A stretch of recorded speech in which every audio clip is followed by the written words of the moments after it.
నేను చెప్పబోయే కంఠస్థ వాక్యము లూకా 2:10-14 వచనాలు.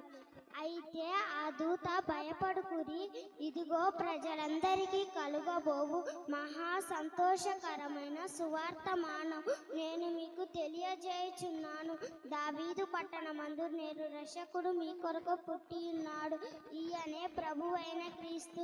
దానికిదే మీ కానవాళ్ళు. ఒక శిశువు పొత్తిగుడ్డలతో చుట్టబడి ఒక తొట్టిలో పడుకొని ఉండుట మీరు చూచెదరని వారితో చెప్పెను. వెంటనే పరలోక సైన్య సమూహము సర్వోన్నతమైన స్థలములలో ఆయనకిష్టాలైన మనుషులను భూమి మీద సమాధానముగా చూచుచుండునుగాక అని ఆయనకు స్తోత్రము చూచుడి.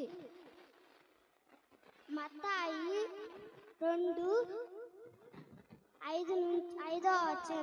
యూదయ దేశపు బెత్లెహేమ, నీవు యూదయ ప్రధానులలో ఎంత మాత్రము అల్పమైన దానివి కాదు.